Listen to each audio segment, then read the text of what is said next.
Olá a todos, é um prazer muito grande estar aqui participando da conferência de outono, né, de 2021 da Aliança contra a Atrofia de Múltiplos Sistemas. Meu nome é Francisco Cardoso, eu sou um neurologista brasileiro, professor titular da Faculdade de Medicina da UFMG e presidente eleito da International Parkinson's and Movement Disorder Society. O tema que me solicitaram a falar é manejo, tratamentos da atrofia de múltiplos sistemas. Eu não tenho qualquer conflito de interesse a declarar, e aqui nesse slide há um sumário da apresentação que eu farei em torno de 30 minutos. A princípio, uma introdução ao tema, embora de certa maneira facilitada já pela apresentação que me antecedeu, e em seguida eu abordarei aspectos clínicos específicos da atrofia de múltiplos sistemas e mencionando naturalmente opções de manejo. E aqui eu faço uma ressalva que eu prefiro a palavra manejo a tratamento, já que manejo é mais amplo. O tratamento tende a ficar restrito a opções farmacológicas, o que nem sempre é o caso, conforme nós vamos ver. Então, nós abordaremos parkinsonismo, disautonomia, ataxia cerebelar, outras manifestações, e, por fim, faremos as conclusões para encerrar a apresentação. Então, vamos prosseguir para a introdução. Nessa introdução, o meu interesse é relembrar a todos que nos assistem sobre a natureza anatômica da atrofia de múltiplos sistemas. A parte superior da ilustração, ela mostra aqui diferentes focos de lesões cerebrais. Então, nessa apresentação que anteriormente ela era conhecida como degeneração estriato-nigral, o foco das alterações, das mudanças anatômicas eram nessa região aqui que eu aponto, que são os núcleos da base, mais especificamente o corpo estriado, e essa área minúscula, mas extremamente importante, nós vamos voltar a falar nela, a substância negra. Então, esses doentes que têm um predomínio dessa forma, eles têm o que é conhecido como atrofia de múltiplos sistemas tipo P, de parkinsonismo. O grupo aqui do meio, as lesões, elas se concentram na parte inferior do encéfalo, né, que é o cérebro, que é o encéfalo, especificamente no tronco cerebral, na ponte, no cerebelo, e essas regiões elas são muito importantes para a coordenação de movimentos, função cerebelar. Então, o que resulta nesse caso é a síndrome cerebelar e a terminologia clássica, já vinda desde o fim do século XIX, é a atrofia ólivo-cerebelar. E um terceiro grupo, onde há uma degeneração de áreas assim, surpreendentemente minúsculas e que ficam nessa região, né, aqui do encéfalo, que é conhecida como tronco cerebral, e que são áreas responsáveis pelo controle nervoso das vísceras, aí, o sistema nervoso autônomo. Então, é uma insuficiência autonômica de vários domínios. Em consequência dessas lesões, há uma diversidade muito grande de manifestações clínicas envolvendo não apenas a área neurológica, mas outras esferas do corpo humano também. Então,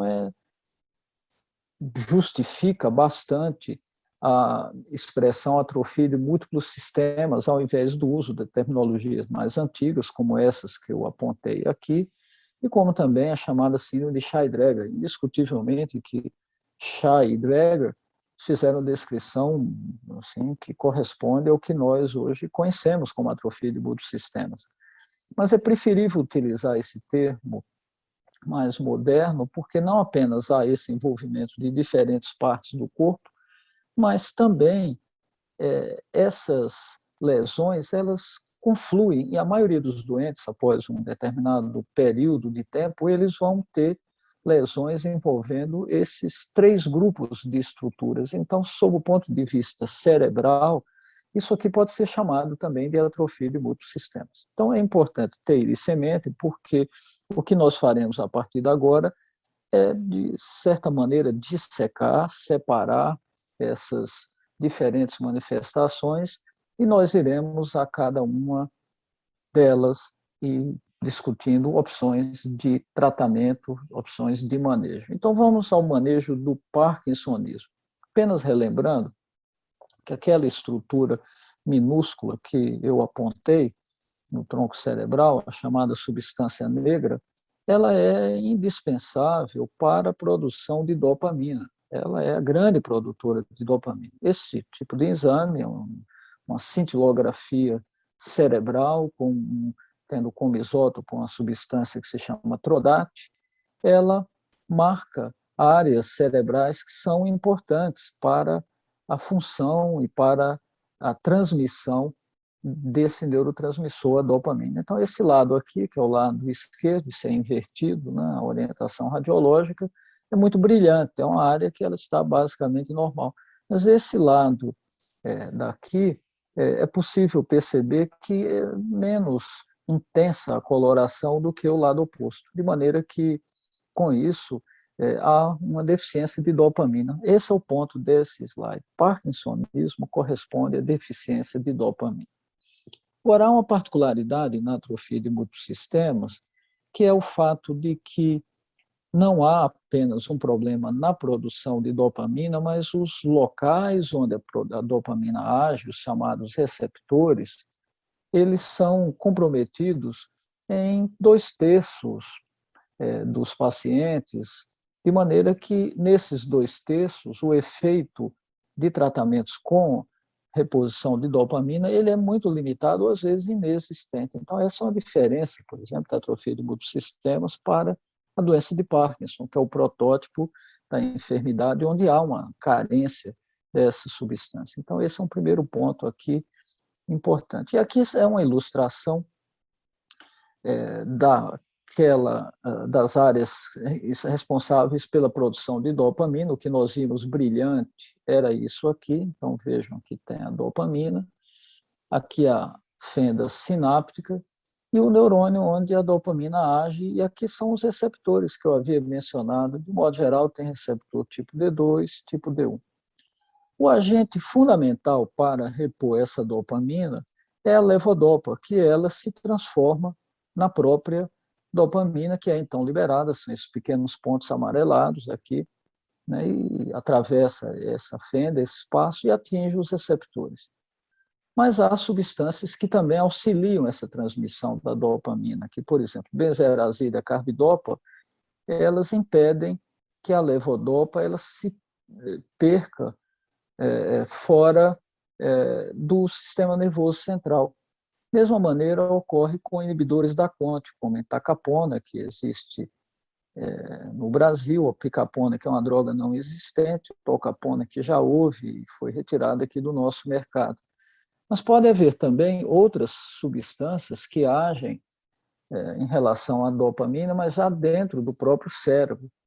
A rasagelina, selegelina e safinamida, nós temos as 3 no Brasil, elas bloqueiam essa enzima, a MAO, que é uma enzima que destrói a dopamina. Então, impedindo isso, melhora o rendimento da dopamina. O próprio tolcapone, ele tem uma pequena inibição nessa área aqui. E há drogas que ignoram inteiramente a levodopa e elas vão diretamente aos receptores, por isso se chamam agonistas dopaminérgicos.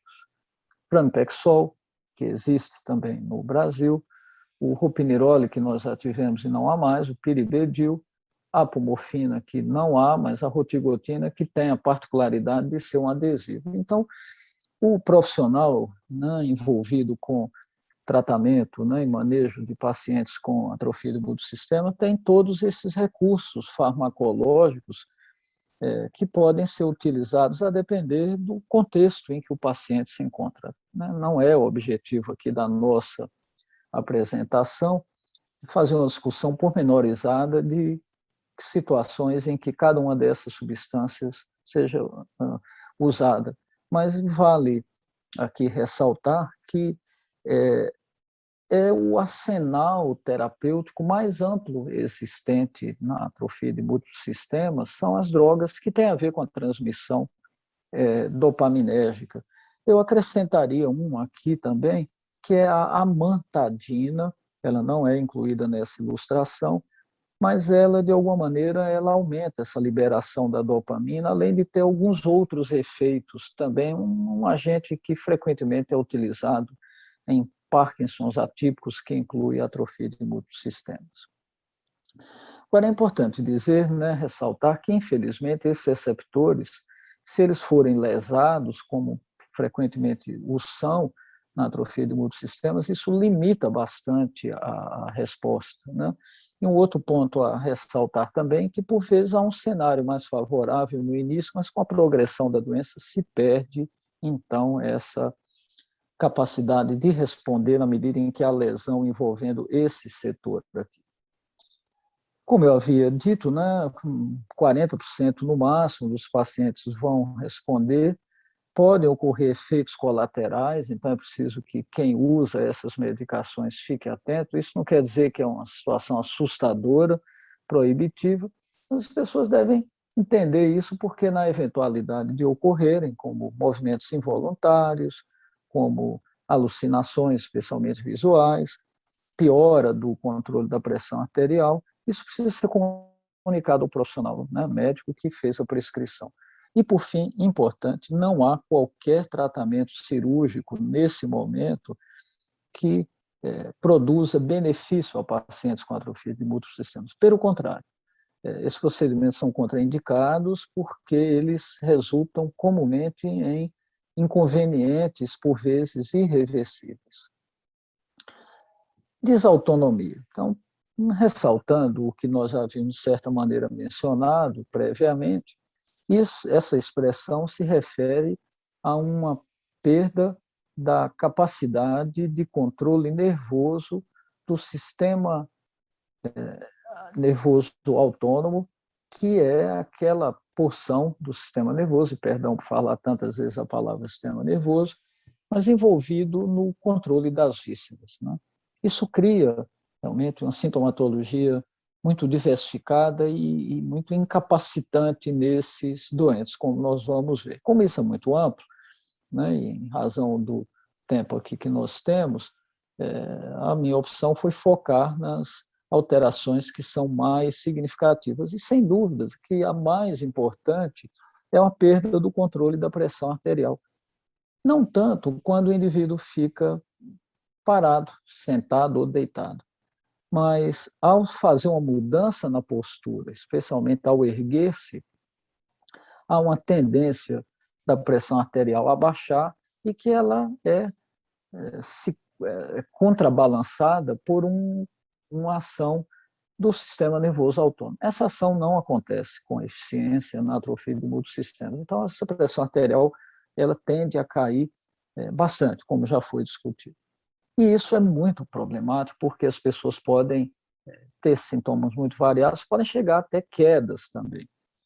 Então, há um conjunto de medidas não farmacológicas que são importantes e as pessoas, às vezes, tendem a subestimar o valor dessas recomendações e não aderem, mas é importantíssimo, né? Isso é basicamente sem grandes efeitos colaterais, mas muito eficaz. Então, meias, né, elásticas, faixas no abdômen, aumentar o uso de sal na dieta, evitar bebidas alcoólicas, porque bebidas alcoólicas abaixam a pressão, refeições pesadas também têm esse efeito, e muita cautela em fazer mudanças de postura, por exemplo, levantar-se. Então, isso deve ser feito com vagar, porque minimiza a ocorrência de mudanças súbitas. Então, só o adotar essas medidas, uma outra não mencionada aqui, é aumentar a ingesta de líquidos também, beber muita, né? Água aqui mesmo, por exemplo, é suficiente para fazer isso, especialmente água gelada, aí tem um efeito mais vasoconstritor, isso pode auxiliar significativamente, minimizando, então, a necessidade de uso de medicamentos. Então, a primeira coisa que o médico precisa levar em conta é que há uma série de remédios que abaixam a pressão. Remédios para coisas cardíacas, por exemplo, né, de outras razões. E aí vem-se, então, um dilema, porque aquelas medicações dopaminérgicas que nós discutimos no item anterior, essas medicações, elas abaixam a pressão. Então, vejam que mesmo o paciente com atrofia de multissistemas que responde às drogas dopaminérgicas, eles correm o risco de não se beneficiarem por piorarem muito a pressão. Então, isso cria um dilema ao médico que ele precisa estabelecer estratégias que conciliem os interesses aqui que são conflitantes.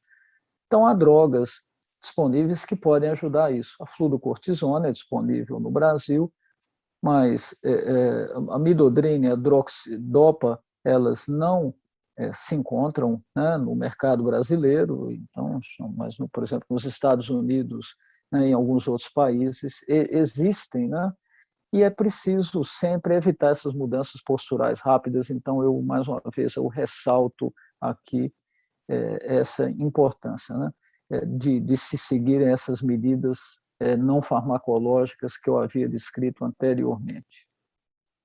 Bom, outras áreas do sistema nervoso autônomo que são afetados, né, que eu ressaltei aqui, obviamente isso não esgota o tema é bastante amplo, é o controle da bexiga, né? Então, cria-se esse termo chamado bexiga neurogênica. E aí pode haver várias situações. Isso não é uma única entidade. Então, a bexiga neurogênica, por exemplo, ela pode ter uma incontinência urinária. Então, um certo músculo da bexiga ele começa a se contrair excessivamente e, ao fazer essa contração excessiva, isso leva a uma dificuldade ou mesmo impossibilidade de controle, incontinência. Mas há outras situações onde ocorre o oposto, o indivíduo desenvolve retenção urinária, na verdade, ele não consegue esvaziar a bexiga. Então, isso requer dos profissionais de saúde, dos médicos envolvidos, uma determinação precisa do tipo de problema que ocorre, porque a depender do que for, por exemplo, se for uma retenção urinária, e se usar esses agentes anticolinérgicos, ocorre uma piora da retenção urinária. Enquanto, né, para outras situações, como, por exemplo, né, um excesso dessa atividade contrátil desse músculo, esses são os agentes determinados. E aqui entra em ação um conceito importante, é que é necessário haver um trabalho nessas situações de manejo de problemas de pacientes com atrofia de multissistemas, um envolvimento multidisciplinar. Então, urologistas, né, especializados nesse tipo de problema, eles frequentemente devem ser envolvidos, precisam ser envolvidos no manejo desses doentes. Então, são medicamentos orais, agentes anticolinérgicos, há outros que são antagonistas desse receptor alfa-adrenérgico. Isso aqui é um tipo de droga que tem um problema específico para atrofia de multissistemas, que é a possibilidade de causar queda da pressão arterial, que já é uma outra manifestação. Então, mais uma vez, né, o médico ele se vê diante de um dilema em resolver um problema, mas agravando um outro aqui. Por vezes, é necessário fazer uma toxina botulínica no local. Então, lembrem que eu falei que havia aquele músculo que se contraía em excesso. Se com medicações não se conseguir reter essa redução de medicamentos, então, aí é um procedimento feito por urologistas, pode-se colocar através de uma sonda nesse músculo toxina botulínica, que ela enfraquece o músculo durante um prazo de muitas semanas, por vezes meses. Não raro, a única maneira de se conseguir um esvaziamento eficiente da bexiga é o próprio paciente passar uma sonda em si mesmo. É curioso que pode se perguntar, bom, por que tem que ser um autocateterismo? Isso reduz muito a incidência de infecção urinária. Toda vez que se coloca uma sonda pela uretra para atingir a bexiga, há um risco de se levar a bactéria. E quando é o próprio indivíduo que faz isso, esse risco ele é bastante reduzido. Em situações, felizmente que são situações raras, pode, mais graves, essas medidas todas podem falhar e a única saída pode ser colocar um catéter dentro da bexiga, mas não através da uretra, mas sim fazendo-se um orifício acima aqui do púbis, né, já na parte inferior da barriga, né, do abdômen, onde se coloca essa sonda. Então, é chamada cistostomia, um procedimento mais invasivo, naturalmente, procedimento cirúrgico, mas que pode ser a única medida capaz de controlar isso. Disfunção sexual, os recursos eles são limitados a homens, né? Então, aquelas drogas que causam uma dilatação dos vasos dentro do pênis, aumentando, então, a concentração de sangue. Aqui estão o nome das duas, né, mais comumente utilizadas, o sildenafil e a tadalafila, e que, então, produz uma ereção, como também uma injeção de uma prostaglandina, que tem o mesmo efeito, mas uma injeção intrapeniana. Isso pode também ser eficiente. O risco das duas primeiras, que são são drogas orais, é causar hipotensão arterial também. Então, é sempre um calcanhar de Aquiles que se enfrenta nessas situações.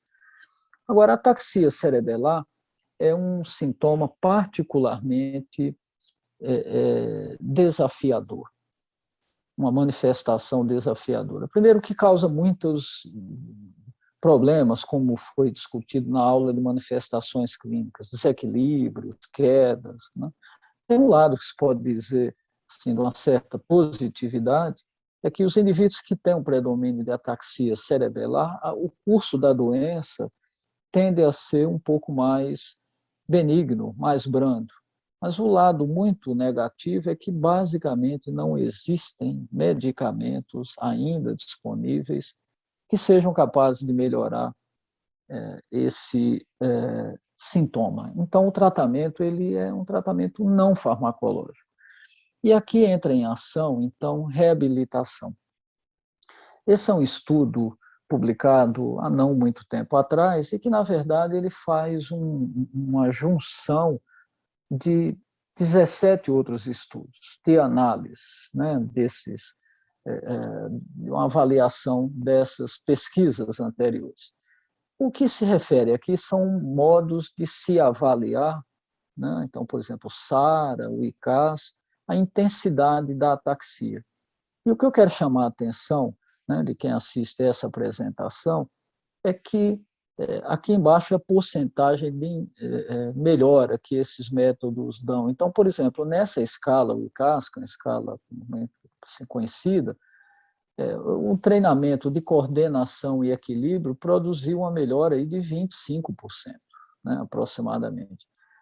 Andar de bicicleta também um pouco menos de 20%. E assim por diante, né, diversas técnicas aqui, como, por exemplo, a reabilitação, né, dos pacientes internados, que alguns serviços fazem, pode produzir alguma coisa de torno de 20%.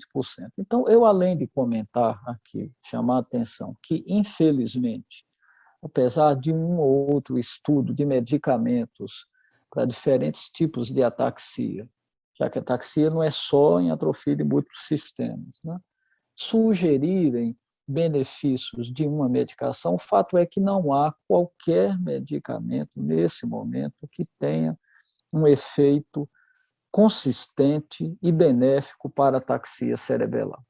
É uma pena. Né? Então, a reabilitação é o que, nesse momento, pode produzir benefício. Mas a frisar que é um benefício modesto aí. Né? Então, quem consegue mais, consegue em torno de 25%, não chega a 30%. Né? Então, vejam que é uma área, para finalizar essa discussão aqui, né, de ataxias, em que nós precisamos de fazer progressos para amenizar essa sintomatologia. E agora, entrando no quarto, né, item aqui da apresentação, o manejo de outras manifestações, como, né, nós ressaltamos na introdução, atrofia do multissistemas é uma doença muito heterogênea. Então, eu selecionei algumas aqui que são muito importantes, inclusive, para a evolução da doença. Vamos a elas. Primeiro são as dificuldades de sono, transtornos do sono. Há duas em especial. Uma que é um pouco mais benigna, que é esse chamado transtorno comportamental do sono REM. Muito resumidamente, isso é uma situação onde o indivíduo ele age durante o sonho. Então, ele pode gritar, se debater, pode atingir o parceiro ou a parceira de cama e cair também da própria cama, né? Então, pode ter um grau de incapacidade, resultando em fraturas, né, em lesões. Melatonina pode ser útil e o clonazepam também é eficiente. O problema do clonazepam é que ele pode piorar o equilíbrio, a depender da dose que for usada. E um problema mais grave é o estridor inspiratório noturno, que em alguns casos pode ser mesmo a apneia do sono. O que é isso? Assim, os pacientes que têm esse problema, eles têm uma lesão na área do cérebro que é responsável por controlar cordas vocais. Então, as cordas vocais elas tendem a ficar fechadas nessa situação. Então, dá esse ruído, né, um ruído agudo do som passando pelas cordas vocais, parece um apito, ou mesmo parar de respirar. Então, o BiPAP, que é uma máscara que coloca ar sob pressão, é uma indicação nisso aí. Em alguns casos, porque há uma contração excessiva das cordas vocais, pode-se fazer toxina botulínica nas cordas vocais.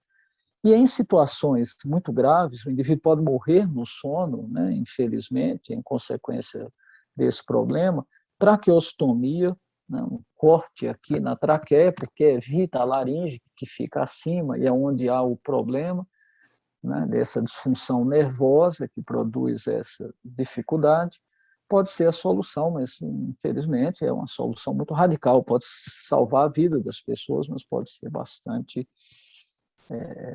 invasiva mesmo. Problemas digestivos, excesso de saliva pode ser tratado com um colírio de atropina, só que coloca-se na boca, resseca, né? E é isso aí. Ou mesmo toxina botulínica, que pode ser injetada em glândulas salivares, na parótida, nas submandibulares aqui, né?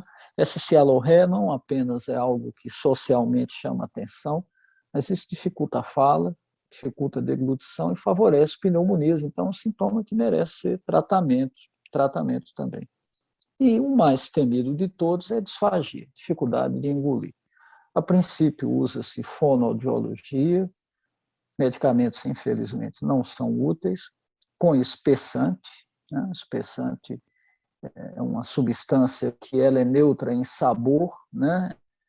E que é colocado especialmente em líquidos, então reduz os engasgos, mas, infelizmente, uma porcentagem alta de doentes que têm atrofia do multissistemas, eles precisam de uma via alternativa de alimento, que é uma gastrostomia, né? Colocar uma sonda diretamente no estômago, já que uma causa, né, de morte mais frequente nessa enfermidade é a pneumonia de aspiração. Então, isso aqui pode evitar esse problema, né? Então, em conclusão, o manejo da atrofia de multissistemas é muito desafiador, mas, felizmente, há medidas que atenuam a maioria dos sintomas, elas comumente envolvem abordagem multidisciplinar, por exemplo, urologistas, gastroenterologistas, fonoaudiólogos, fisioterapeutas, além de neurologistas ou médicos de outras especialidades que lidem especificamente com isso, né? Infelizmente, existe uma tendência à perda de eficácia com a progressão da doença, com a progressão rápida, então nós precisamos de medidas para deter isso aí, é o que vai ser o objeto da próxima apresentação, né? Então, eu queria agradecer aqui a todos a participação, a audiência, e também ao fazer a apresentação aqui do meu grupo de trabalho aqui na Universidade Federal de Minas Gerais, aqui em Belo Horizonte. Muito obrigado, então, a todos pela atenção.